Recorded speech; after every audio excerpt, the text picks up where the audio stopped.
The scent of lemon polish clung to my fingertips as I worked the soft cloth across the mahogany surface of the grand piano. 3 hours into my morning shift, and already my lower back ached with that familiar, dull throb that had become my constant companion over the past 2 weeks. I pressed my free hand against the small of my back, stretching slightly, careful not to let anyone see the momentary weakness. The Moretti mansion sprawled across 12,000 square feet of calculated intimidation. Every room whispered of power, the kind that didn't need to announce itself because everyone already knew. Crystal chandeliers caught the morning light filtering through floor-to-ceiling windows, scattering fragments of rainbow across walls adorned with Renaissance paintings that probably cost more than I'd earn in 10 lifetimes. The marble floors reflected my movements like a dark mirror, tracking my progress through rooms I had cleaned 100 times but would never belong in. I had worked here for 14 months. 14 months of invisible labor, of learning which floorboards creaked and which doors needed extra pressure to close silently. 14 months of navigating the careful choreography required when your employer was Dante Moretti, a man whose name made police commissioners nervous and whose silence could fill a room with more threat than most men's shouting.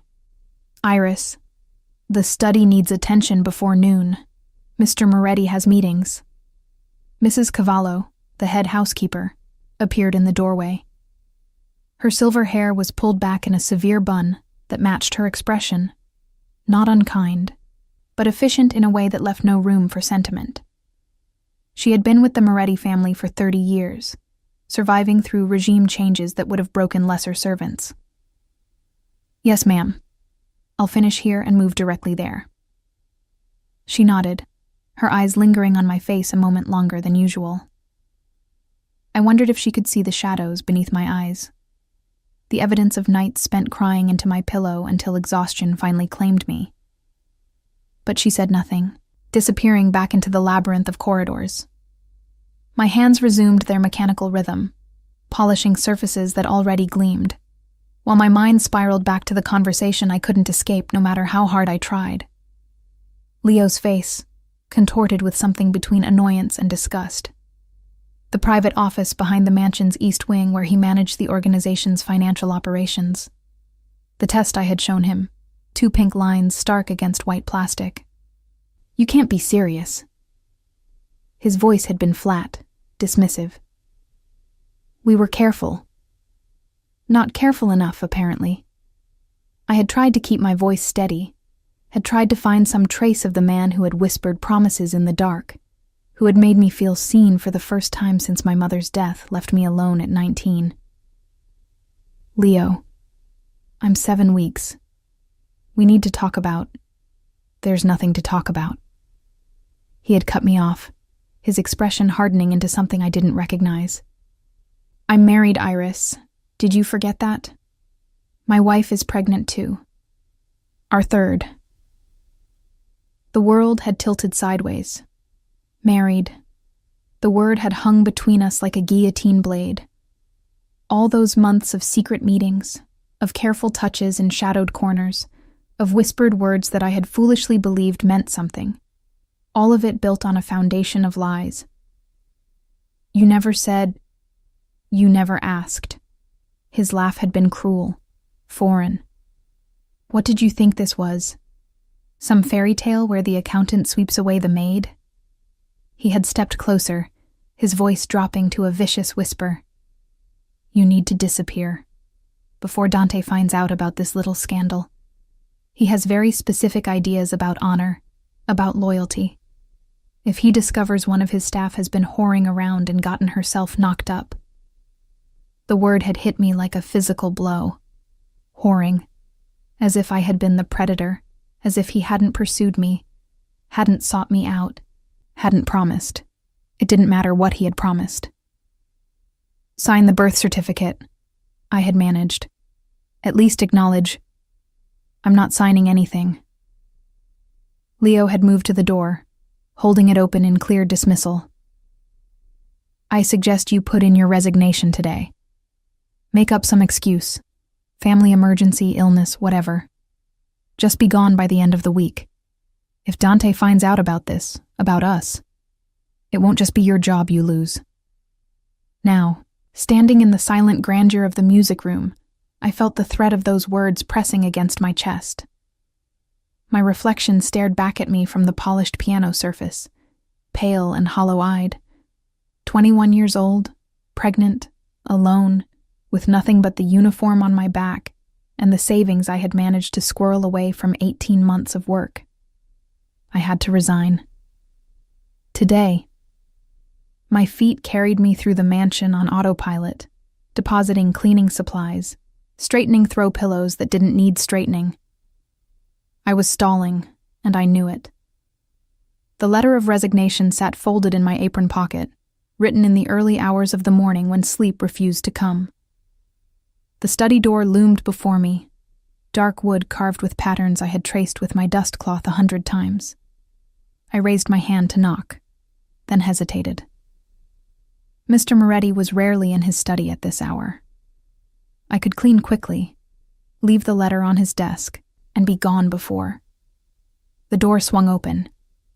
Dante Moretti stood in the threshold, and every thought in my head evaporated like morning mist. He was tall, over 6 feet, with broad shoulders that tapered to a lean waist. His dark hair, threaded with premature silver at the temples, was pushed back from a face that belonged on ancient coins.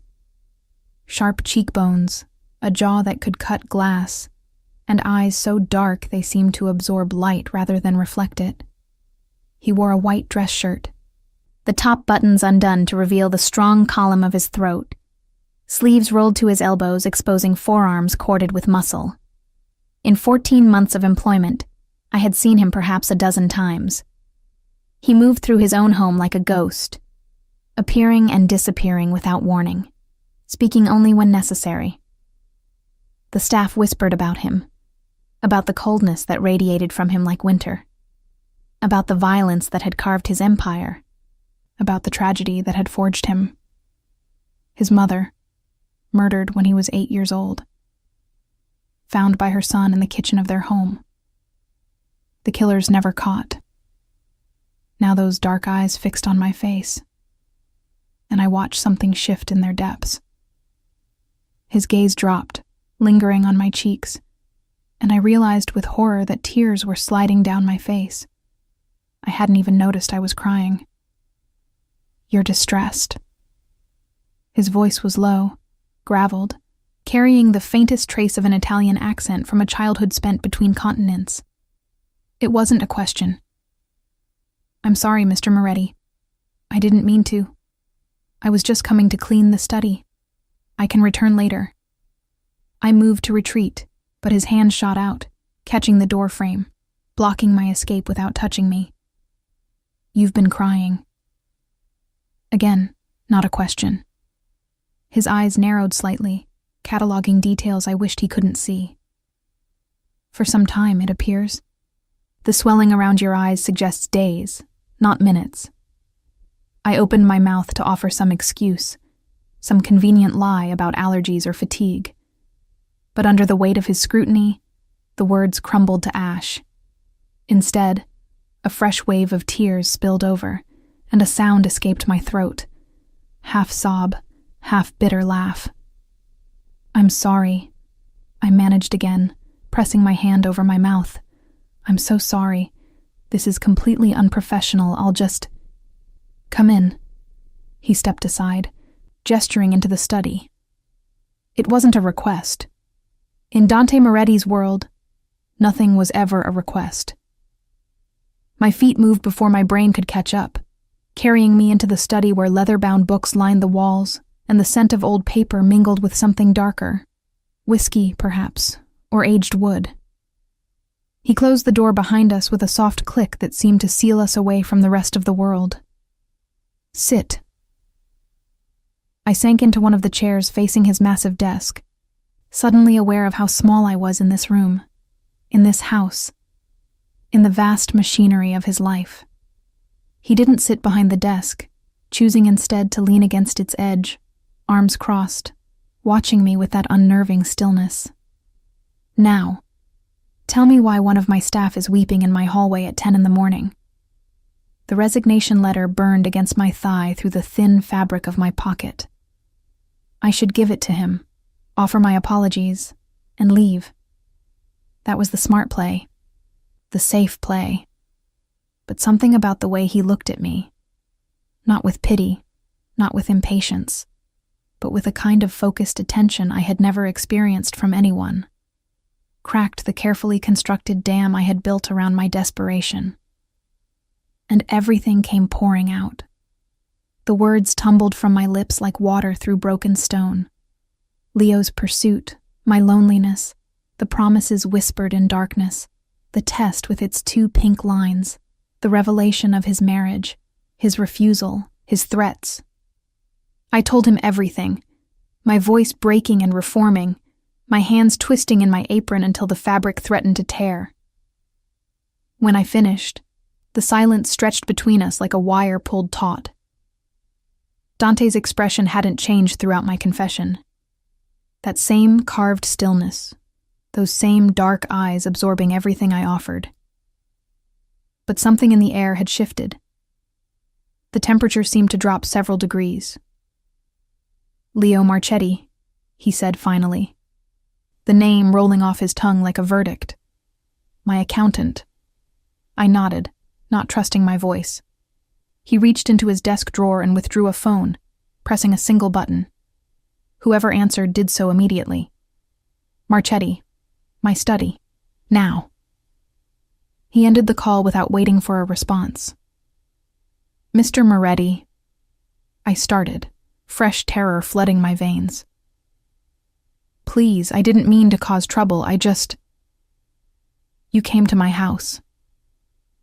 His voice was quiet, controlled, but something deadly lurked beneath the surface. You worked under my roof, and one of my men pursued you, deceived you, and threatened you. His jaw tightened almost imperceptibly. That is not trouble you caused. That is trouble brought to my door by someone who should have known better. The door to the study opened, and Leo entered with the easy confidence of a man who had no idea his world was about to end. You wanted to see me, boss? I was just finishing the quarterly.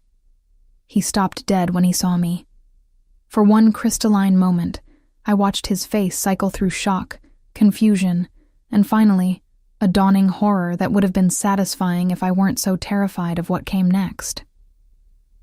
Dante, whatever she told you, is she pregnant with your child? The question cut through Leo's beginning excuse like a blade through silk. It's complicated. It's a yes or no question. Dante's voice hadn't risen, but the chill in it could have frozen the Mediterranean.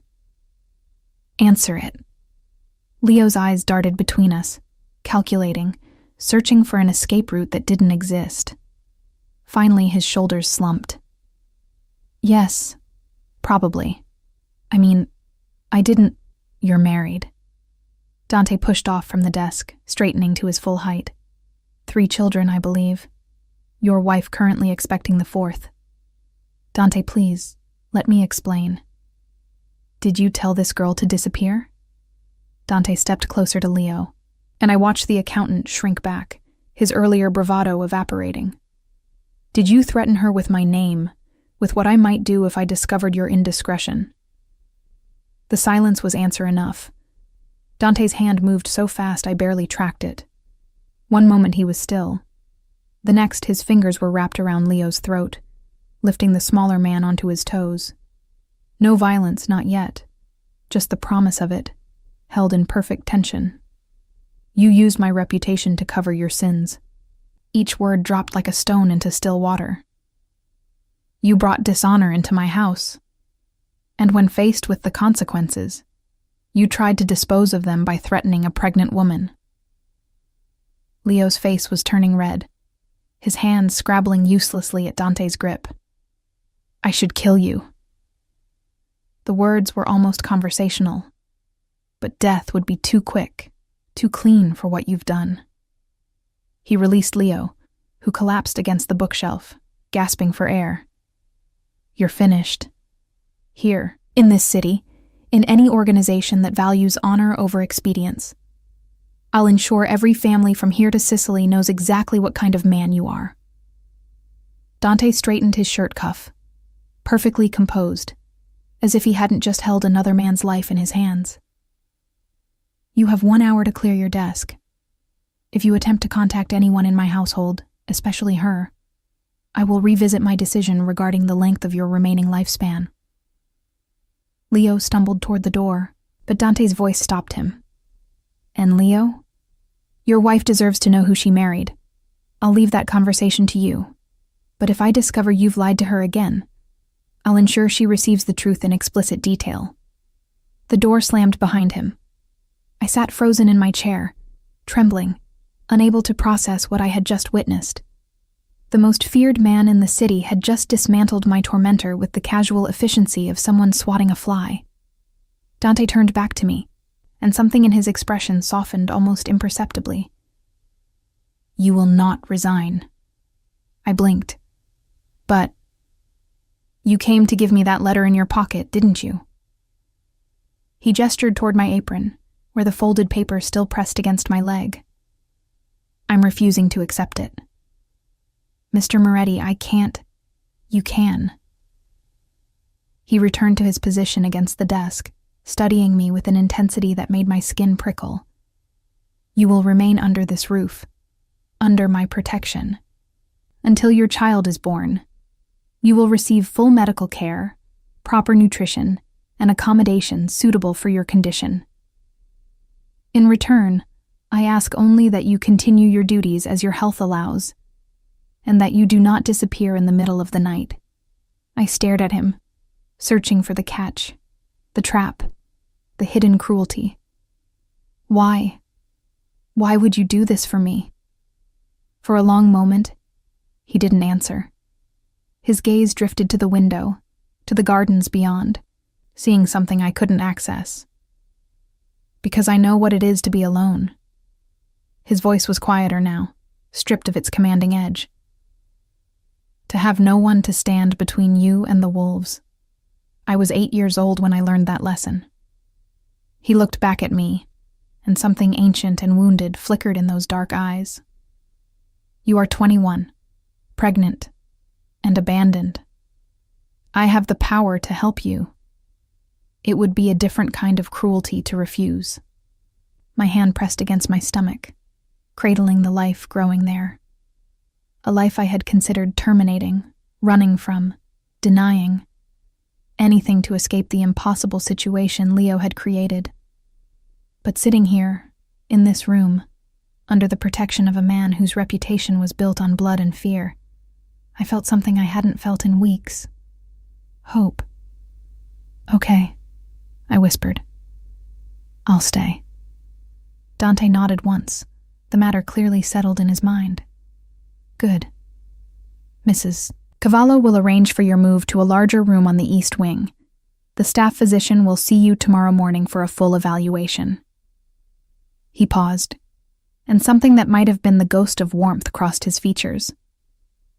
"Whatever you need, you have only to ask."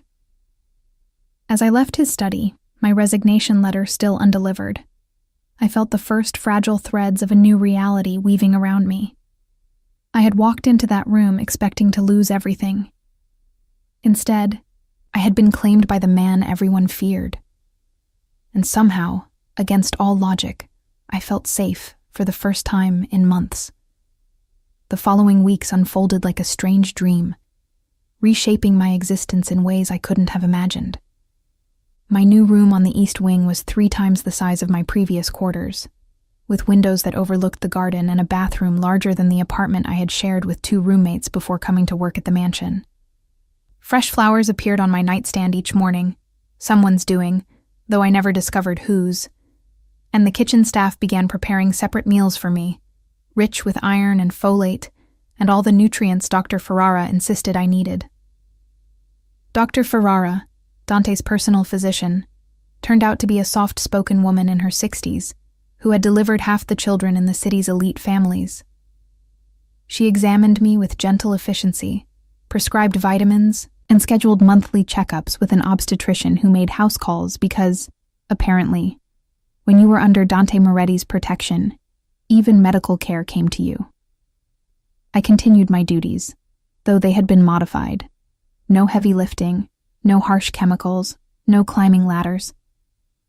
I focused on lighter tasks, polishing silver, arranging flowers, organizing the library. Work that kept my hands busy while my mind processed the seismic shift in my circumstances. And I watched Dante Moretti. Not obviously, not in any way that could be misconstrued. But I noticed things I had never allowed myself to see before, when I was merely a servant beneath notice. He took his coffee black, but when he thought no one was looking, he would add a small spoonful of honey, a contradiction to his reputation that made him seem almost human.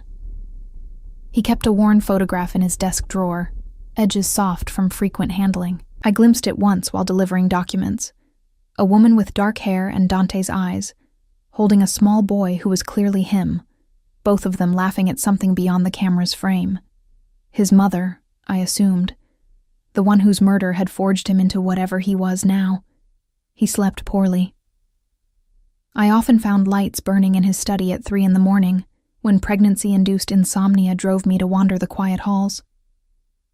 Sometimes I would pause outside his door, hearing the soft rustle of papers, the creak of his chair, the silence of a man who had forgotten how to rest. 5 weeks into my new arrangement, I finally gathered the courage to do something about it. It started with soup. My grandmother had been a cook before the arthritis claimed her hands. She had taught me her secrets in the years before she passed, when I was still young enough to believe that love could be measured in recipes. Her chicken soup had cured every ailment I'd ever suffered, and while it probably couldn't heal whatever demons haunted Dante Moretti, it felt like something I could offer. I made it late one evening, after the kitchen staff had retired for the night. The familiar ritual of chopping vegetables and simmering broth calmed something in me, connecting me to a version of myself that existed before Leo's betrayal, before the positive test, before everything went wrong. When it was finished, I ladled it into a ceramic bowl, placed it on a tray with crusty bread and a cloth napkin, and carried it to his study.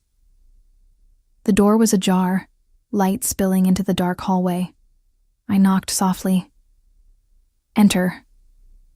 He was at his desk, surrounded by papers, looking precisely as exhausted as I had suspected. His shirt was rumpled, the sleeves rolled past his elbows, his hair disheveled as if he had run his hands through it repeatedly. When he saw me, something flickered across his face. Surprise, perhaps, or confusion. "It's past midnight," he observed. I couldn't sleep. I crossed the room, setting the tray on the edge of his desk. Neither could you, apparently. He looked at the soup, then back at me. "You cooked." "My grandmother's recipe. She always said it could fix anything." I shrugged, suddenly self-conscious. "You looked like you could use something fixed." For a long moment, he simply stared at me. I braced myself for dismissal, for the cold reminder that I was still just a servant, that my protection didn't entitle me to presume familiarity. Instead, he reached for the spoon. I watched him take the first bite, watched something shift behind his carefully guarded expression. He didn't speak, didn't compliment or critique, just ate steadily until the bowl was empty. "Thank you," he said finally. The words seemed rusty, as if he didn't use them often. "You're welcome." I should have left then, collected the tray, retreated to my room, maintained the proper boundaries of our arrangement. But something about the late hour, the quiet intimacy of the lamplight, the way he looked at me like I was a puzzle he couldn't quite solve, it made me bold. "Can I ask you something?" He inclined his head slightly. Permission granted. "Why don't you sleep?" The question hung between us, too personal, too invasive. I saw his jaw tighten, saw the walls rising behind his eyes, and prepared for the sharp dismissal I deserved. "Because sleep requires trust." His voice was low, almost reluctant.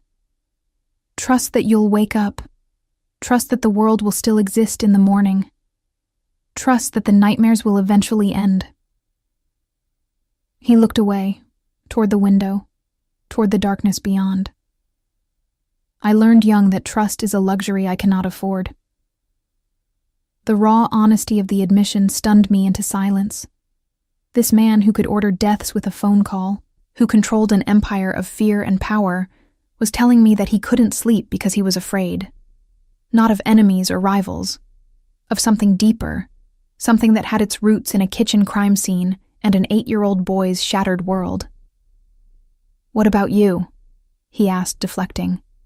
"Why do you wander my halls at midnight?" I touched my stomach, still flat enough that only I knew what grew there. She won't let me sleep. Every time I close my eyes, I start thinking about everything I can't control. What kind of mother I'll be, how I'll provide for her, whether I'm making a terrible mistake keeping her. Her. He caught the pronoun immediately. I don't know for sure. Not yet. But I feel like she's a girl, strong and stubborn and already demanding attention. I laughed softly. Maybe that's just wishful thinking. You want a daughter. I want someone to love who might actually stay. The words escaped before I could stop them, raw and bleeding and far too honest for this strange midnight conversation. Everyone I've ever loved has left. My father before I was born. My mother to cancer when I was 19. My grandmother 6 months later. I swallowed hard. Leo was supposed to be different, but he was just the latest in a long line of people who found me easy to abandon. Dante was silent for a long moment. When he spoke, his voice was gentler than I had ever heard it. She won't leave. He nodded toward my stomach. Children are many things, frustrating, terrifying, miraculous, but they don't abandon their mothers. Not really. Not the good ones. Were you a good one? The question slipped out, curious despite myself. To your mother? The shadows in his eyes deepened. I tried to be. I was only 8 when she... He stopped. The words caught on some invisible barrier. I tried to save her. Hid in the pantry, called the police, did everything an 8-year-old could think to do. It wasn't enough. My heart cracked along fault lines I hadn't known existed. This man, this terrifying figure of legend, had once been a child trying desperately to save his mother, failing, carrying that failure for 26 years. That wasn't your fault. My voice was fierce, surprising us both. You were a child. Whatever happened, it wasn't yours to prevent. I know that. His smile was bitter, barely there. Knowing and believing are different languages. I reached out before I could think better of it, my fingers brushing the back of his hand where it rested on the desk. It was barely a touch, a whisper of contact, but I felt him freeze beneath it. Then maybe, I said softly, you need someone to translate. He didn't pull away, didn't dismiss me, just looked at me with those dark, wounded eyes, and for one suspended moment, I saw past all the armor to the broken boy beneath. It's late, he said finally. You should rest, for her sake, if not your own. I withdrew my hand, nodding. Good night, Mr. Moretti. Dante. I paused at the door, turning back. If we're going to have midnight conversations, he continued, something almost vulnerable in his expression, you might as well use my name. Good night, Dante. As I walked back to my room, I felt something shifting in the air between us, something that had no name yet, but hummed with possibility. I had come to his house as a servant, invisible and disposable. I was becoming something else entirely, and for the first time, I wasn't afraid of what that might mean. The months that followed rewrote the rules I had lived by. What began with midnight soup became a ritual, an understanding that transcended the boundaries of employer and employee. I brought him food when he forgot to eat, which was often. He ensured I had everything I needed for the pregnancy, which was everything. But somewhere between the practical arrangements and the scheduled doctor's visits, something else grew alongside the baby swelling my belly. I started bringing flowers into the mansion. It hadn't been a conscious decision, not at first. I'd simply noticed how cold the rooms felt despite their grandeur, how the marble and leather and priceless art created an atmosphere of museum-like sterility. So one morning, I cut roses from the garden and arranged them in a vase in the main foyer. The next day, I added wildflowers to the dining room table. By the end of the week, every common area bloomed with color and life. Mrs. Cavallo noticed immediately. "This isn't in your duties," she said, but there was approval in her eyes. "It needed something," I replied. "This house needed something living." She didn't disagree. Dante noticed too. I watched him pause in the foyer one morning, his gaze caught by the spray of peonies I had arranged on the console table. His hand extended, fingertips brushing a pale pink petal with unexpected gentleness. "My mother loved flowers," he said quietly, not looking at me. "She kept fresh ones in every room. After she died, my father had them all removed. Said the scent reminded him too much of her. I hadn't realized how much I missed them until now." He walked away without another word, but that afternoon, a delivery arrived at the mansion. 10 varieties of flower bulbs, with a note instructing the groundskeeper to plant them wherever I directed. The garden project gave me purpose beyond the growing weight of my pregnancy. I spent hours outside during the mild autumn months, learning which plants would bloom in spring, planning arrangements that would bring color to the estate year-round. Dante sometimes found me there, dirt smeared on my hands and knees, and would simply watch from the terrace without speaking. But he was speaking more, in general. Our midnight conversations had expanded beyond the study, spilling into morning coffees and afternoon walks and dinners, where I sat across from him as something more than staff, but less than a definable category. He told me about his business, the legitimate parts, at least, about the properties he developed and the charities he funded anonymously, and the complicated politics of running an empire that straddled the line between legal and otherwise.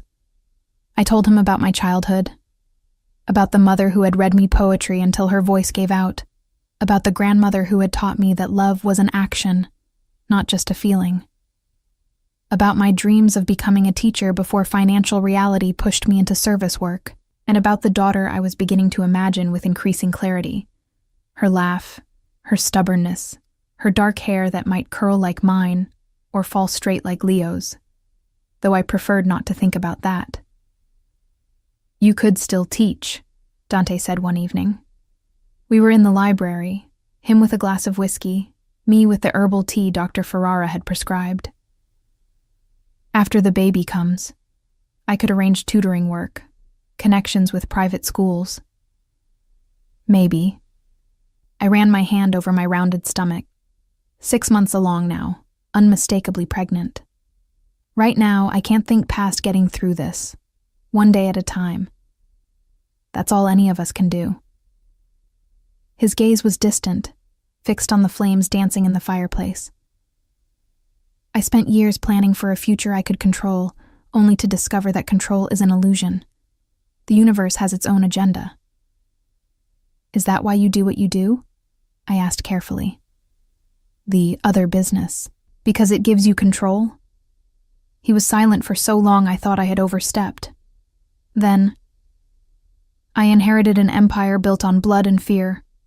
My father's empire. His father's before him. I was raised to believe that power was the only protection, that if I was strong enough, ruthless enough, I could prevent what happened to my mother from ever happening again. Did it work? It gave me reach." His jaw tightened. "Influence, resources. But the fear never went away. The nightmares never stopped. I've spent 26 years building walls against a threat that's already inside, that's been inside since I was 8 years old." I set down my tea and moved to sit beside him on the leather sofa. Not touching, but close enough that our shoulders nearly brushed. "Walls don't keep out grief," I said softly. "They just trap you inside with it." He turned to look at me, and something in his expression, vulnerability, recognition, a desperate kind of hope, made my breath catch. "How is it," he murmured, "that you see things no one else does?" "Maybe because I'm looking." I held his gaze. "Everyone else is too busy being afraid of you to actually see you." "And you're not afraid?" I considered the question honestly. The man beside me had ordered deaths, had built an empire on violence, had the power to destroy lives with a single word. By any rational measure, I should have been terrified. "No," I said finally. "I'm not afraid of you, Dante. I'm afraid of plenty of things, the birth, the future, whether I'll be a good mother. But not you. Never you." His hand found mine in the firelight, his fingers lacing through mine with a tenderness that contradicted everything his reputation promised. "You're the first person who said that to me since my mother died." We sat there as the fire burned low, hands intertwined, neither of us speaking. And when I finally returned to my room, I realized that somewhere between the soup and the flowers and the midnight confessions, I had fallen in love with a man who had promised me nothing but protection. But the way he looked at me, the way his hand had felt in mine, it made me wonder if perhaps he was falling too. March arrived with a cruelty that surprised me. My due date was 3 weeks away when the first contraction hit, sharp and wrong and much too early. I was in the garden, kneeling in the freshly turned earth where tulips would bloom in April, when the pain ripped through me and my vision went white at the edges. "Dante!" His name tore from my throat before I knew I was screaming. He was there in moments. I never learned how he moved so quickly, gathering me in his arms, shouting orders I couldn't process through the haze of terror and pain. "Too early," I gasped, clutching at his shirt. "It's too early. Something's wrong. She's coming." His voice was steady, anchoring. "But I've got you. Both of you. Just breathe." The hospital that night became a blur of bright lights and hushed voices and hands that pressed against me, assessed me, made decisions about my body that I had no power to influence. Dante never left my side, not when the nurses tried to usher him to the waiting room, not when Dr. Ferrara arrived and conferred with the obstetric team in urgent whispers, not when the contractions intensified and I screamed until my throat was raw. "Push!" someone said, and I pushed. "Again!" they insisted, and I pushed again. And then, a cry.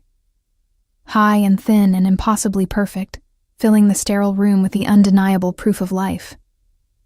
"A girl," Dr. Ferrara announced, her face breaking into a smile. Small, but strong, just like her mother. They placed her on my chest, this tiny creature I had grown for 8 months, and the entire world contracted to the weight of her against my heart. Dark hair, matted with birth, and eyes that blinked open briefly. Not Leo's eyes, not even mine, but something entirely her own. "Nina," I whispered, the name I had chosen months ago, practicing it in the dark. Her name is Nina. I looked up to find Dante watching us, his expression stripped of every defense I had seen him build. There was awe there, and terror, and something that looked remarkably like love. "She's beautiful," he said, his voice rough. "God, Iris, she's perfect." He stayed through the long night that followed, while Nina was checked and monitored, and eventually pronounced healthy despite her early arrival. Stayed while I slept fitfully, waking to find him sitting vigil beside my bed, his hand wrapped around mine like he was afraid I might disappear. In the morning, a social worker arrived with paperwork. "The birth certificate," she explained, setting forms on the bedside table.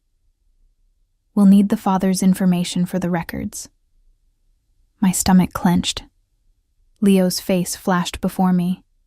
His dismissal, his cruelty, his absolute refusal to acknowledge the child he had helped create. I would have to list him, or leave the space blank, and either option felt like a defeat. "I'll sign it." Dante's voice cut through my spiraling thoughts. I turned to stare at him, uncertain I had heard correctly.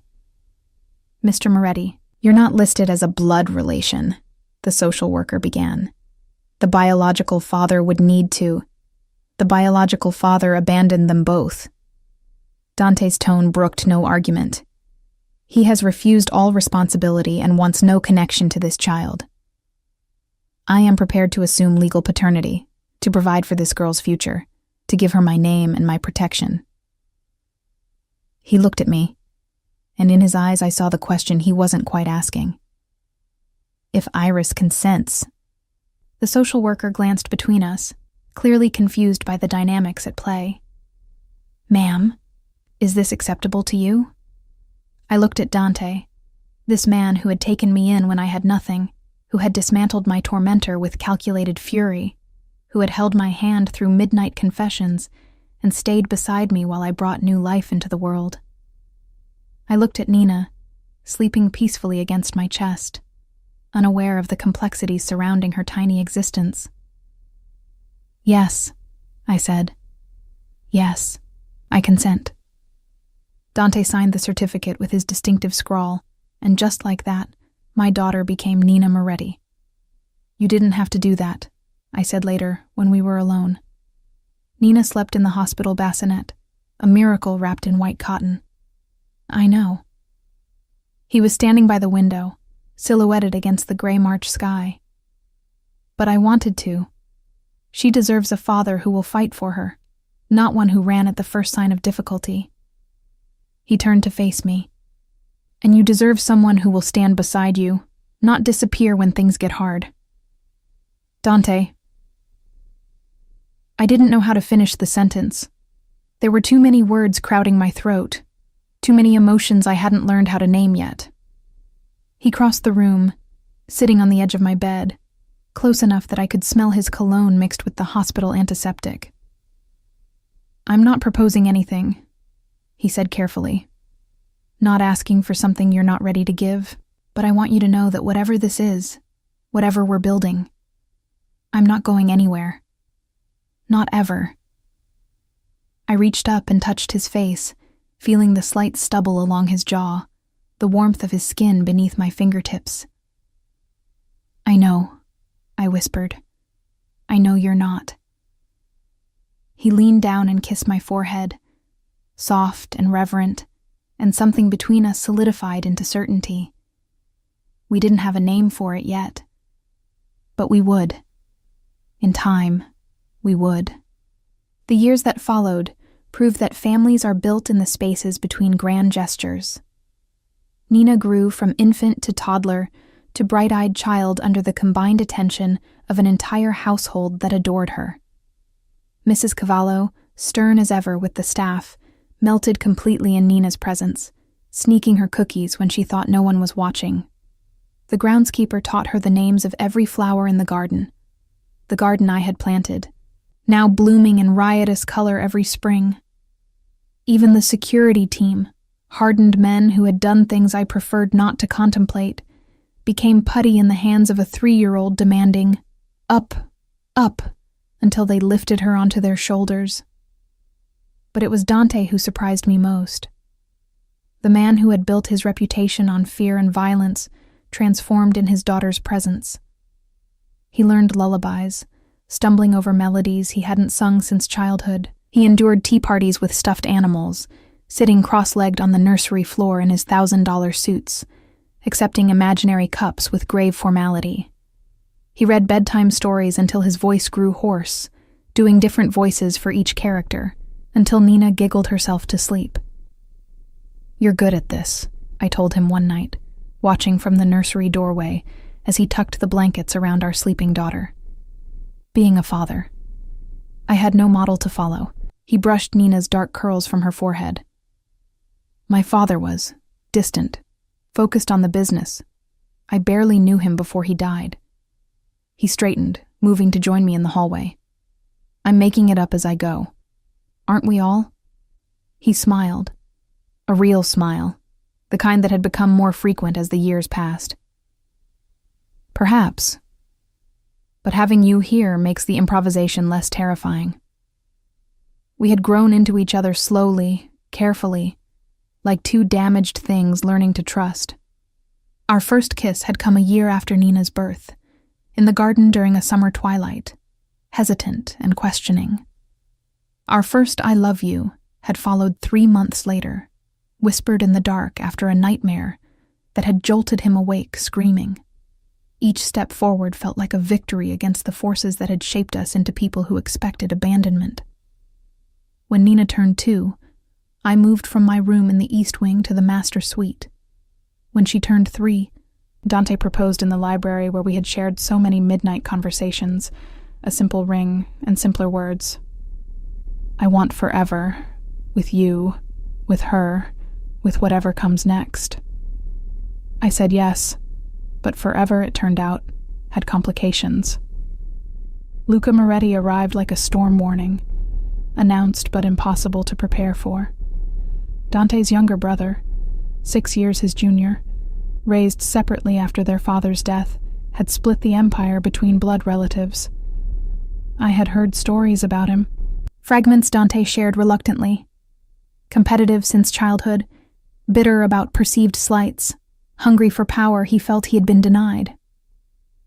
He wants to meet, Dante told me, tension radiating from every line of his body. It was 2 months before our wedding, and Nina was 4 years old, bright and curious, and completely unaware of the danger clouds gathering on the horizon. He claims he wants reconciliation, to reunite the families. Do you believe him? I believe he wants something. Luca has never done anything without calculated benefit. Dante's jaw tightened. But refusing the meeting would be seen as weakness, an admission that I fear him. Do you? He was silent for a long moment. I fear what he might do to destabilize everything we've built. Not for myself, for you, for Nina. I've worked for years to shift our operations toward legitimate business, to create a legacy she can inherit without blood on her hands. Luca has no interest in legitimacy. He sees it as weakness. The meeting happened on neutral ground, a restaurant owned by neither family, cleared for their exclusive use.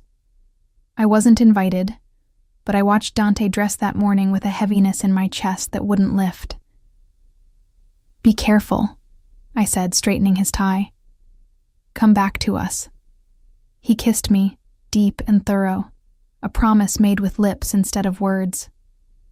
He came back, but what followed nearly destroyed everything. Luca's terms were impossible. Complete absorption of Dante's territory into his own operation, with Dante reduced to a figurehead. When Dante refused, the violence began. A warehouse burned. 2 of our men were hospitalized. A car bomb was discovered and disarmed beneath Dante's vehicle. Let me handle it the old way, Dante said one night, after Nina was safely in bed. His eyes were hollow. The nightmares returned with vengeance.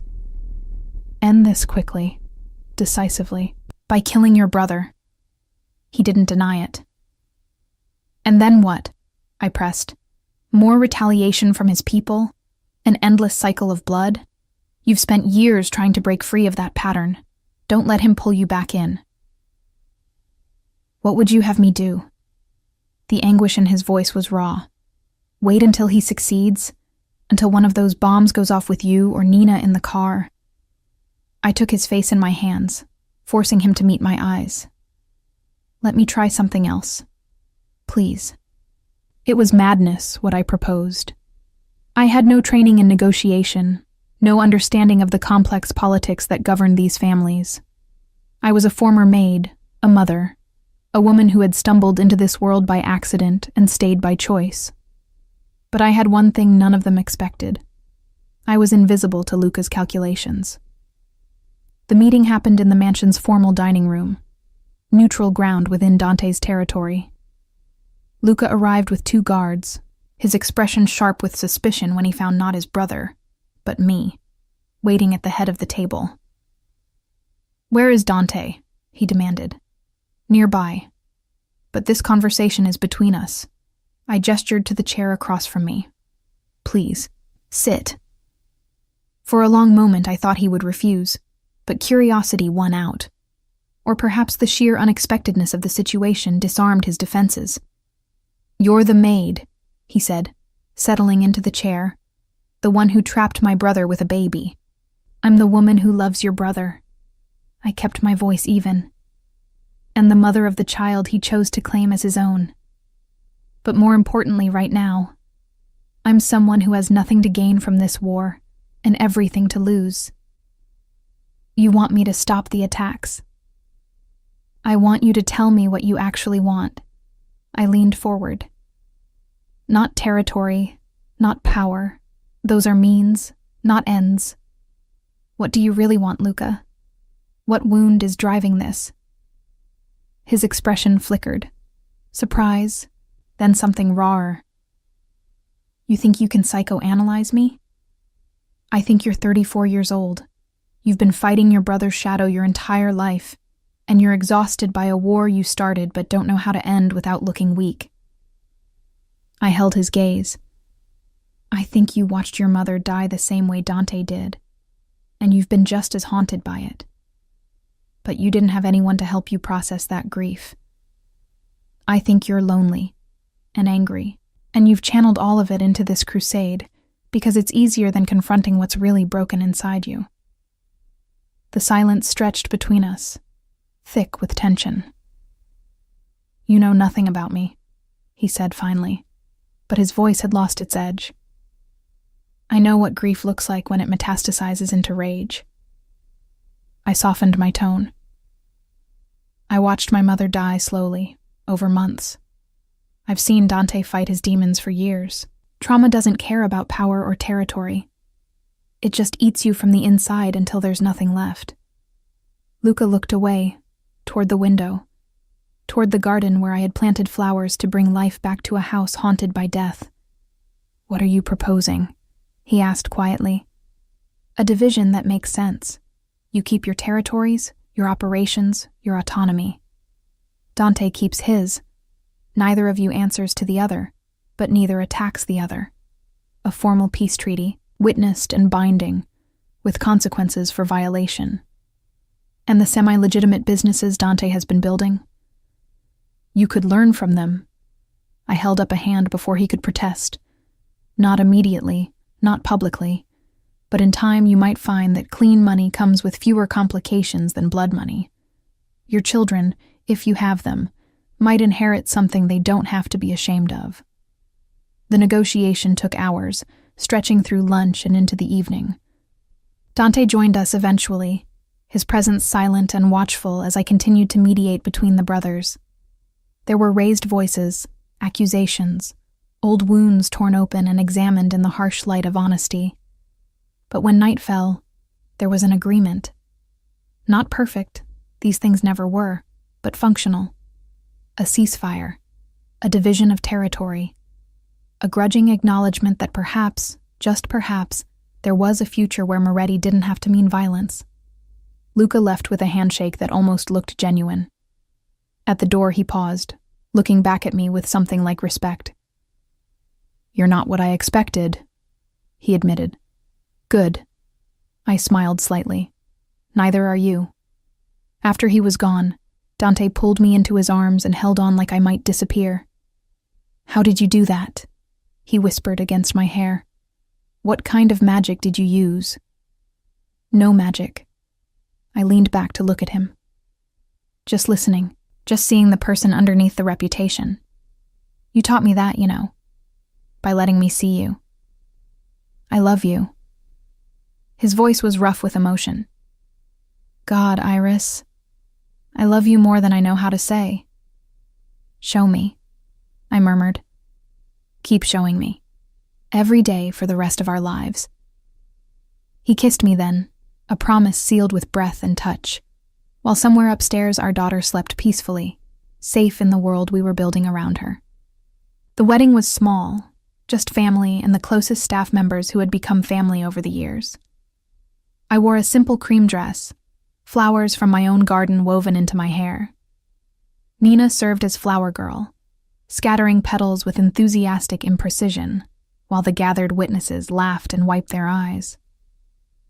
When Dante said his vows, his voice steady despite the tears glittering in his eyes, I felt every word settle into my bones, like a truth that had always existed, just waiting to be spoken aloud. I was a ghost, he said, holding my hands in his. Haunting my own life, going through motions without meaning. You brought me back. You brought color into a house that had forgotten what it looked like. You gave me a daughter I never expected, and a love I didn't know I was capable of feeling. I promised to spend every day of my remaining life trying to deserve you. You already do, I whispered back. You always did. We kissed as husband and wife while Nina cheered, and Mrs. Cavallo dabbed at her eyes with a handkerchief, pretending something had gotten into them. The years that followed proved that change was possible, even for empires built on blood. By the time Nina turned 8, Dante had shifted nearly all operations toward legitimate business. The properties he developed provided affordable housing. The charities he funded built schools in underserved neighborhoods. The name Moretti still commanded respect, but increasingly it was the respect earned, rather than feared. You've changed everything, I told him one evening, watching Nina play in the garden that now bloomed year-round, thanks to the greenhouse I had convinced him to build. This house, this family, your legacy, none of it is what it was when I arrived. You changed it. He wrapped his arms around me from behind, chin resting on my shoulder. I just followed your lead. We changed it together. I leaned back into his warmth. That's what marriage is, isn't it? Becoming something neither of us could be alone. Nina looked up from the roses she was examining. My daughter, our daughter, bright-eyed and curious, and completely unaware of how close she had come to a very different life. She waved enthusiastically, her face split by a grin that made my heart crack open with joy. I waved back, my hand finding Dante's where it rested on my stomach, where a new life was just beginning to make itself known. A secret I would share with him tonight over dinner. The maid who had stumbled into a mafia boss's mansion with nothing but a broken heart and an unborn child. She was gone now, transformed by love and time, and the stubborn belief that everyone deserved a chance to become something more than their past. In her place stood a wife, a mother, a partner in building something that would outlast them all. I love you, I said, the words as natural as breathing after all these years. I love you more, Dante replied, the response automatic, but never less than genuine. Impossible. He laughed, the real laugh, the one that still surprised me sometimes with its warmth, and kissed my temple. In the garden, Nina began to sing, making up words to a melody only she could hear. And I thought, this is what it means to build a home where there was only shadow. This is what happens when you plant flowers in dark places. They bloom. They always bloom. The morning sun filtered through the nursery windows, casting golden patterns across the white crib where our newborn son slept peacefully. Marco Dante Moretti, born 3 weeks ago, had arrived with his father's dark hair and his sister's stubborn temperament, a combination that promised interesting years ahead. I stood in the doorway, watching Dante lean over the crib with an expression of wonder that still caught me off guard, even after all these years. At 43, silver had claimed more territory in his hair, and fine lines had carved themselves around his eyes, but the tenderness in his gaze when he looked at our children remained unchanged from that first moment he had held Nina in the hospital. He's got your nose, Dante murmured, not looking up. He always knew when I was watching him. Poor thing. I crossed the room to stand beside him, my hand finding its familiar place against his back. Let's hope he gets your jawline to compensate. Dante chuckled softly, one finger tracing the curve of Marco's cheek with impossible gentleness. Nina wants to hold him again. She's been asking every 5 minutes since she woke up. She's convinced she's his personal guardian. I smiled at the thought of our 8-year-old, so fiercely protective of her baby brother. Yesterday, she informed the gardener that Marco would be taking over her flower duties when he's old enough, and she would supervise. Delegation skills already. Dante straightened, wrapping an arm around my waist. She gets that from you. The bossiness? Definitely from me. I leaned into his warmth, breathing in the familiar scent of him, sandalwood and coffee and something uniquely Dante. The terrifying intensity when she doesn't get her way? That's all you.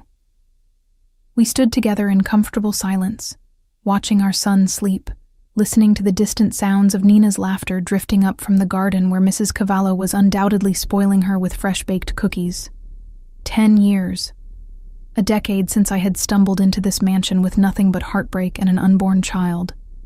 A decade of building something I had never dared to imagine. A family, a home, a love that had transformed both of us in ways we were still discovering. I need to tell you something, Dante said quietly, his arm tightening almost imperceptibly around me. My stomach clenched with instinctive anxiety. After years in his world, I had learned that those words rarely preceded good news. What is it? Luca called this morning, while you were feeding Marco. He paused, and I felt the tension in his shoulders. He's stepping back from everything. He wants to formally dissolve the treaty and merge what's left of his operations into legitimate business only. I turned to look at him, searching his face for the catch, the complication. And you believe him? I do. Dante's expression was thoughtful, almost wondering. He's been changing, Iris. Slowly, since our agreement. He got married 2 years ago, you knew that. But now his wife is pregnant. Twins, apparently. A wry smile touched his lips. He said, watching me with Nina, with you, with the life we've built. He said it made him realize what he was missing, what our mother would have wanted for both of us. Tears pricked at my eyes.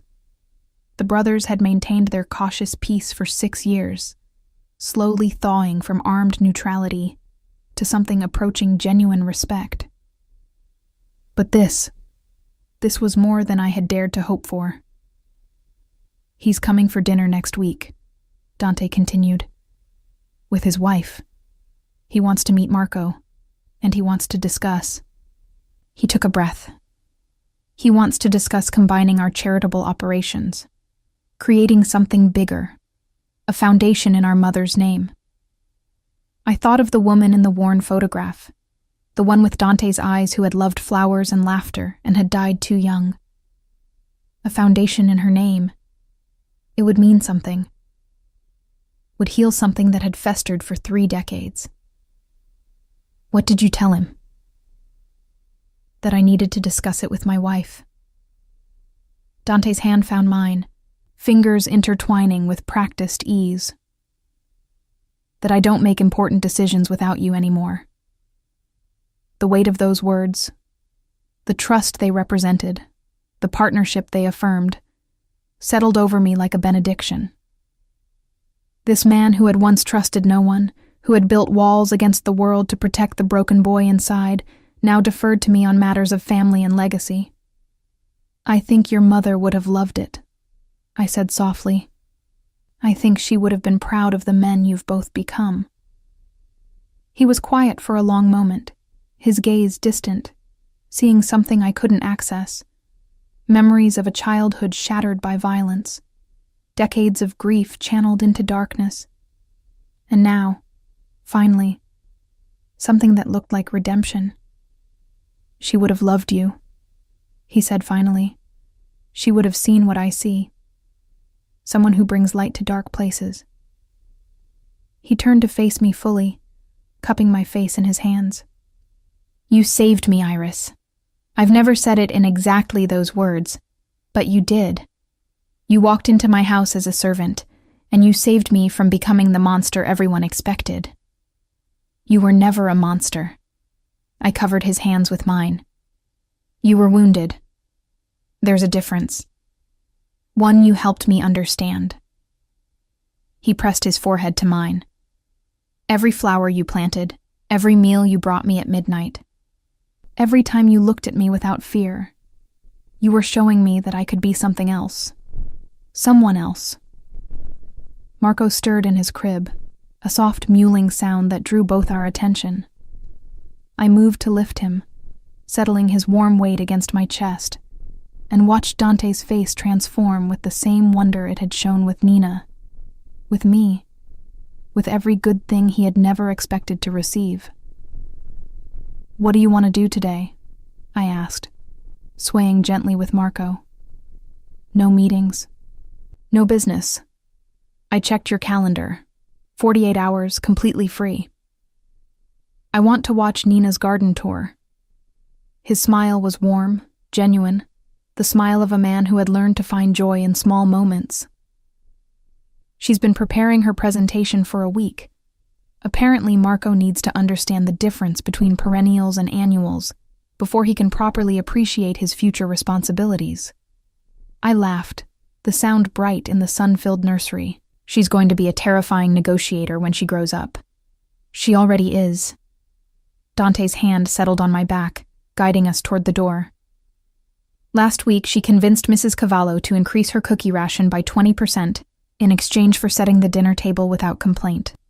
The woman has run this household for 40 years, and an 8-year-old outmaneuvered her. Wonder where she learned that. From watching her mother disarm my brother with nothing but honest questions."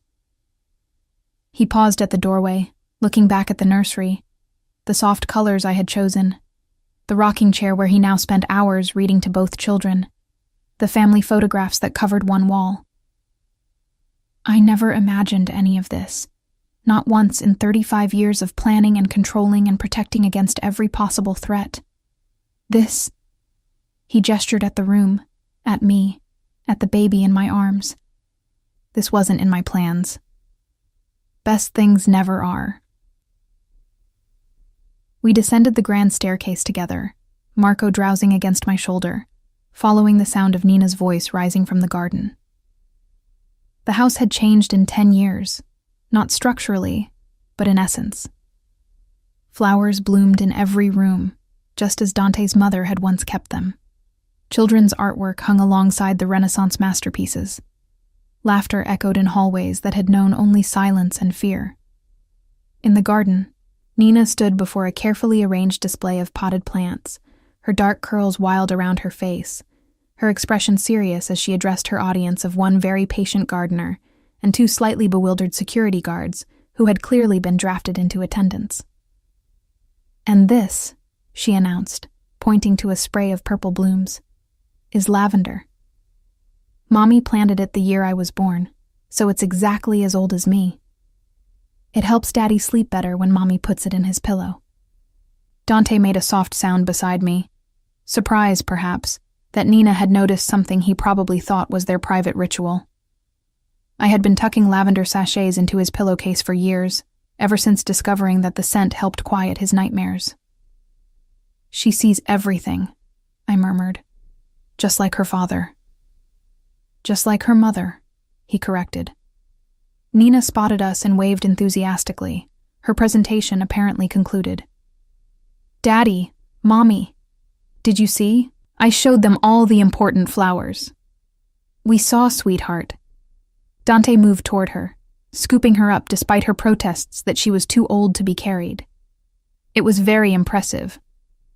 Marco was supposed to watch too. Nina peered at her sleeping brother with the critical eye of an older sibling. "He's always sleeping. How is he going to learn anything if he's always sleeping?" "He's learning in his dreams," I offered. "Very efficient." Nina considered this, then nodded seriously. "That makes sense. I'll give him extra lessons when he's awake to catch up." The gardener, Roberto, who had been with the family for 20 years and had taught me everything I knew about the soil and seasons of this land, caught my eye with a look of amused exasperation. Nina had been helping him since she could walk, and her confidence in her own expertise had only grown with time. "I should go check on lunch preparations," I said, passing Marco to Dante. "Nina, will you show Daddy the new roses? The ones that just bloomed?" "The white ones?" Nina's face lit up. "They're my favorites because they smell like Mommy's soap." I left them there, my husband with our daughter on his hip and our son cradled against his chest, standing in the garden I had planted when I was pregnant, and terrified, and reaching for something to anchor me to hope. The image stayed with me as I walked back toward the house, a snapshot of everything I had built from nothing. In the kitchen, the chef was preparing lunch with the same quiet competence he had shown for 15 years. He nodded respectfully as I entered, long past any discomfort with the lady of the house invading his domain. "The caprese is ready, signora, and I made the lemon cake Nina requested. I understand there's a celebration." "Is there?" I raised an eyebrow. He smiled. "The young miss informed me this morning that today is the anniversary of when you and Signor Moretti had your first kiss. She's been planning a surprise party." I laughed, warmth spreading through my chest. 9 years ago, in this very garden, during a summer twilight that had smelled of jasmine and possibility, Nina must have overheard us talking about it, tucked away the date, and orchestrated her celebration without either of us noticing. "She's definitely going to run this empire someday," I said. "With respect, Signora, I believe she already does." The lunch that followed was everything a summer afternoon should be. Good food, warm sunshine, Nina's endless chatter about flowers and butterflies, and her plans for Marco's education. Dante sat beside me, his hand finding mine under the table, his attention split between our daughter's elaborate stories and our son's occasional demands for attention. After lunch, while Nina napped and Marco slept in his nursery, I found Dante in his study. He was standing at the window, looking out at the grounds where our family had grown and flourished, his expression contemplative. "What are you thinking about?" I asked, settling into the chair I had claimed as my own years ago. "I was thinking about the night you brought me soup." He turned to face me, leaning against the windowsill. "Past midnight, in this room. You asked me why I didn't sleep. You told me sleep required trust." I remembered every word of that conversation, every moment where something fragile had begun to grow between us. "I sleep now." He crossed to where I sat, kneeling before me, taking my hands in his. "Every night beside you I sleep. Not always well, the nightmares still come sometimes. But I sleep knowing that I'll wake up to something worth waking up to. That's not something I ever expected to have." "Dante, let me finish." His grip tightened on my hands. 10 years ago, you walked into my house as a servant, pregnant by another man, running from something that terrified you. I claimed you and Nina because I saw something in you that I didn't have words for then. I called it protection. I called it responsibility. But it was more than that. It was recognition. His eyes, those dark eyes that had once been impenetrable, now held only openness, only love. "You recognize me," he continued. "The real me, underneath all the armor and reputation.